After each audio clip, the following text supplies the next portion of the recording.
Hello everybody, welcome back to the channel.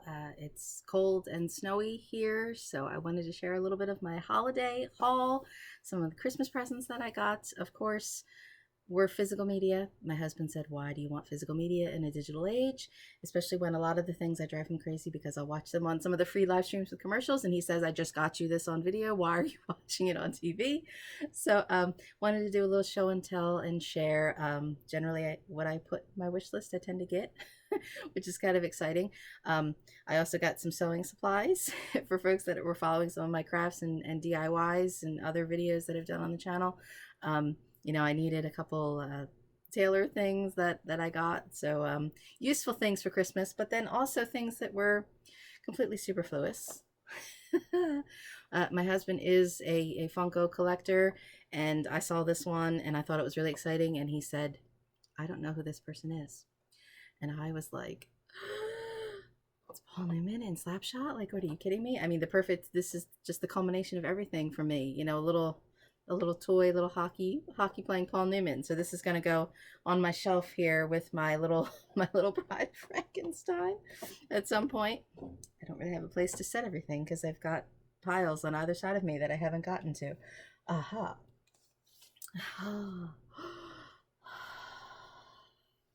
This is the new Blake 7 Blu-ray that just came out, which has actually all kinds of extras and updated special effects and bonus features and magical things.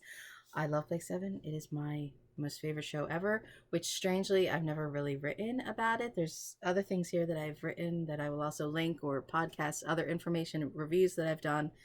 I don't want to be too long-winded, but everybody's going to stop and listen to hear about Blake 7 for a minute. I absolutely adore this show.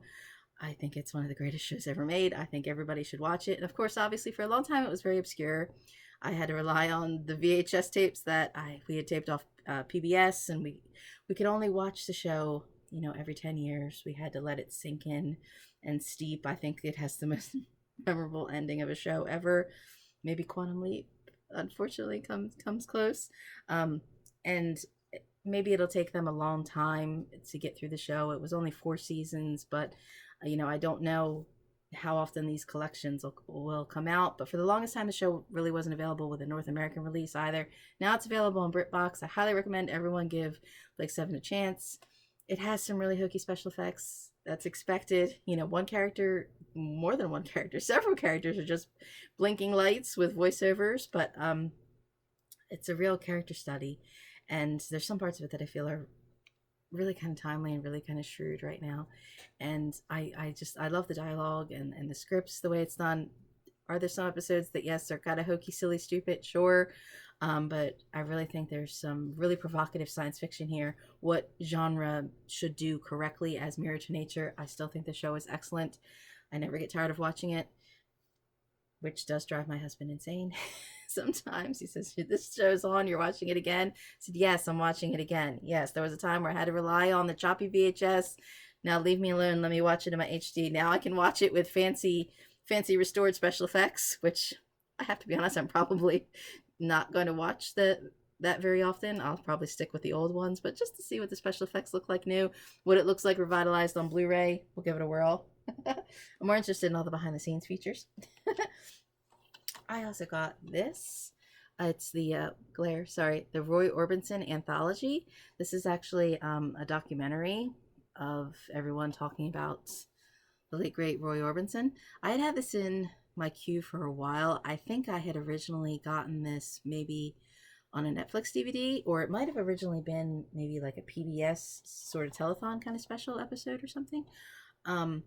And I know Barry Gibb of my beloved Bee Gees is also one of the people speaking on this set, but lots of other people, Katie Lang. There might even be, I suspect, there was the Roy Orbison Black and White Night concert right before he had passed away that was also like a PBS thing, and I think there might be clips of this as well. But I'd had this in my wish list. It was probably at the bottom of my list. I thought that this was out of print, unavailable, and lo and behold, I was really surprised that here it was as a Christmas present. So this is really excellent, I think, just for anybody who needs to educate themselves on real music I've been arguing with people online about this obsession with this new Bob Dylan, Timothée Chalamet, a complete unknown movie, and I keep trying to say to people, well, have you ever heard the Traveling Wilburys? And most people don't know what I'm talking about when I say, have you heard of the Traveling Wilburys? Like, listen to them, you'll thank me for it. Which also is Bob Dylan, Roy Orbison, tragically, only very briefly with the Traveling Wilburys.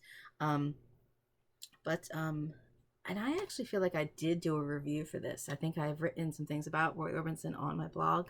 So I used to do a lot more music reviews than I do now.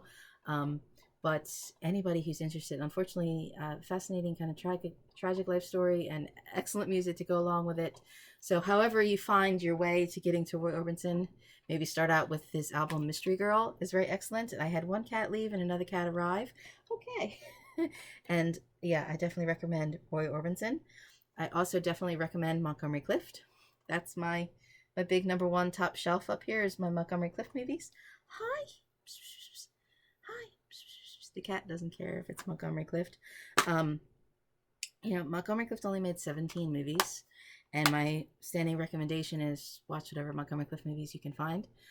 For a very long time, Lonely Hearts here, this film was actually not available. There's still a couple, like Raintree County, I don't think has a full-on proper release, but there were a few of these that weren't available, and now this is also I've seen show up on some of the fast free streaming services, also Lonely Hearts, and here it has also come out on Blu-ray. Obviously, it's just a very plain Blu-ray. This I feel like was a low-budget movie at the time, 1958. So this is Montgomery Clift post his accident that his face was damaged and disfigured, a very, famous sad story in Hollywood.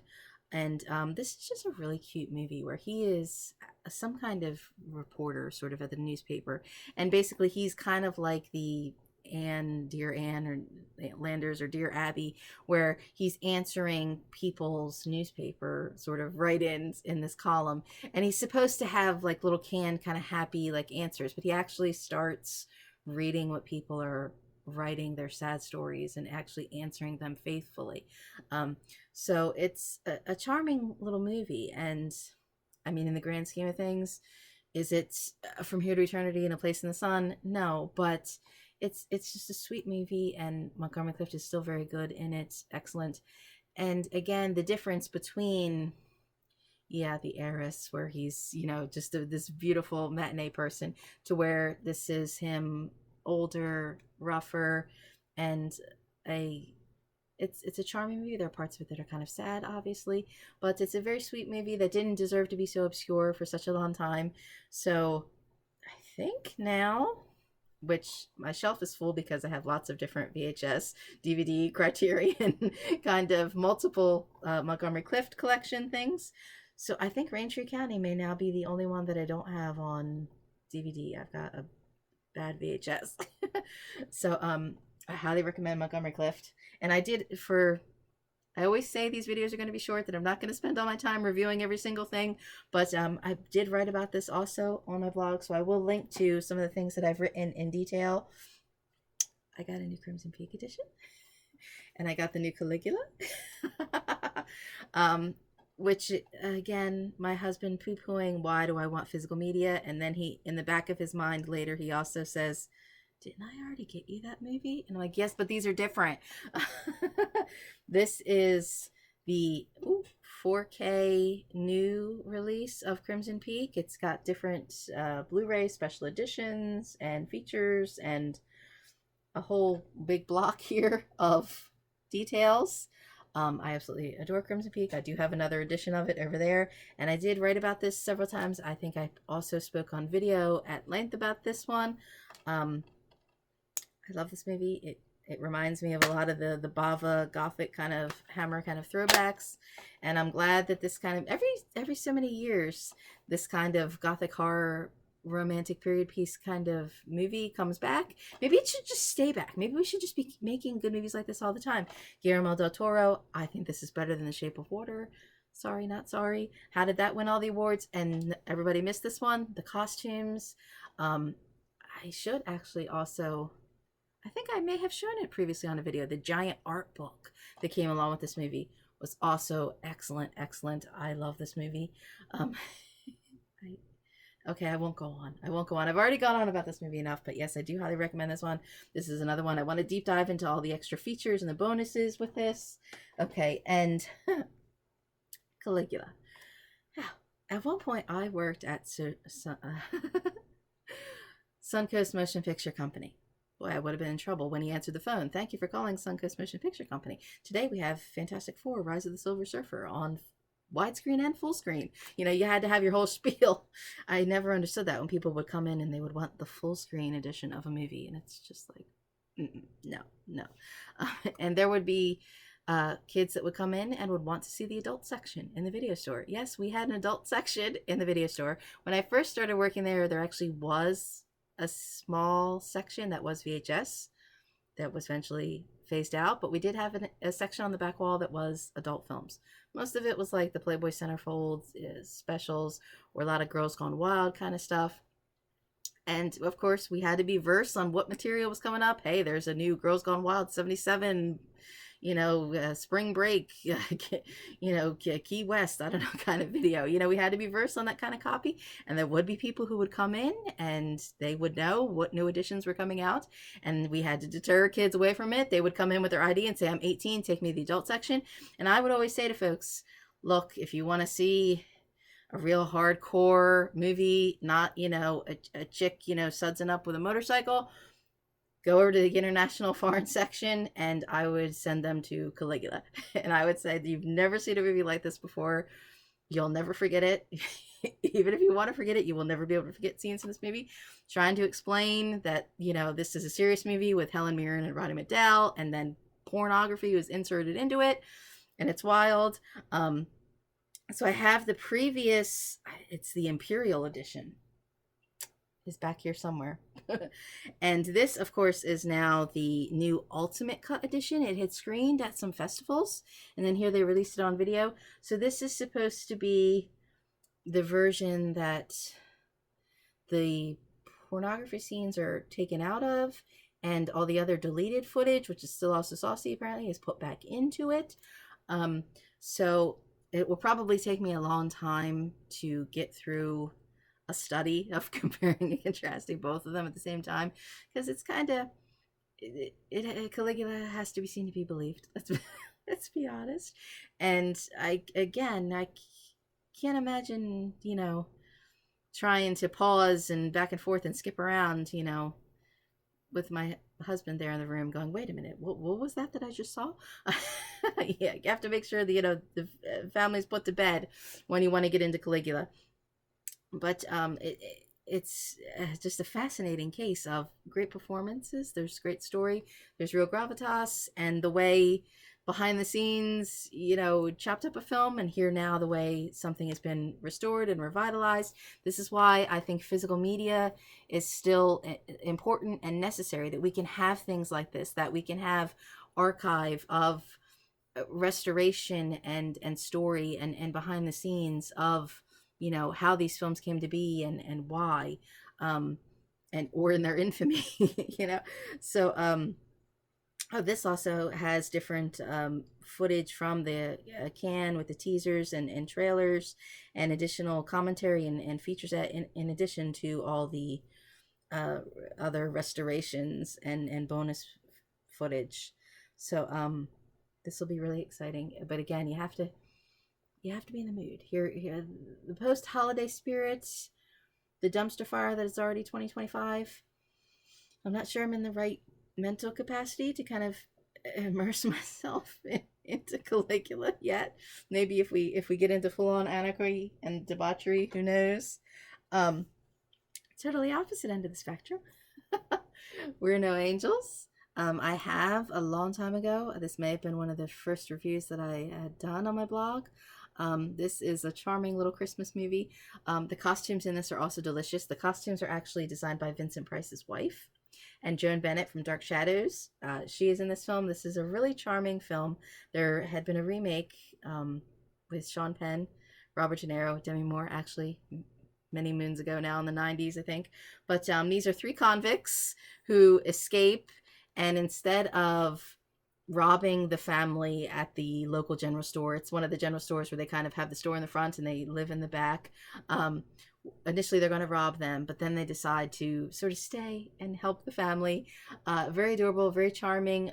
Bogart in a comedy in color. They also have a little snake named Adolf with them, who conveniently helps against evil landlord Basil Rathbone. Peter Ustinov, Aldo Ray. Is there extras on this? Probably not. Well, subtitles, I guess that's the best you could hope for. But again, for a long time, one that I think I only had on VHS that was like, I watch this every Christmas. But so it's exciting to have on Blu-ray. And there have been times where I've been at the thrift store and I've seen some VHS for 50 cents that I've bought for the fun, for the lark, and I'm always going through the VHS that they have at the stores, in the thrift shops, just in case there is this Nutcracker right here and this Boxing Helena. Are films that were actually tough to find. The Boxing Helena DVD I don't think is available anywhere. So it's sad to me sometimes when little charming classic films fall through the cracks and don't get releases, and I'm left with my old VHS. So it's really cute and exciting that this is available on DVD. And so I got my cute little Funko. And I do have another little mystery mini back there somewhere of Cassandra Peterson as Elvira. This is the hardback edition of her memoir that's actually a couple years old now, I think. I really enjoyed when she was on her sort of press tour promoting this. There's nice little pictures and everything in here as well. So I had been holding out for the hardback edition of this and was really excited. There's saucy pictures in this book too, folks. Of course there would be. So I'm excited to deep dive in this because, I heard her speak, a lot, and just the disturbing world that we live in. When she had come out during the press for this and details, a lot of her life and her escapades in this book, there were people who were, ironically, it's yours cruelly. There were people who were very cruel to her on Twitter, and she actually left Twitter altogether even before Muskie Hot Mess. And she's actually very vocal on Instagram, posts a lot of fun things with her boutique there.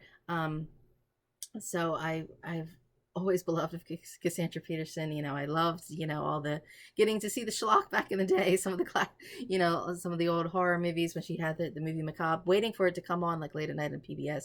I thought it was so cool of like, oh, all this is a chick babe on a red couch with some candles and some smoke and cobwebs and I'm set.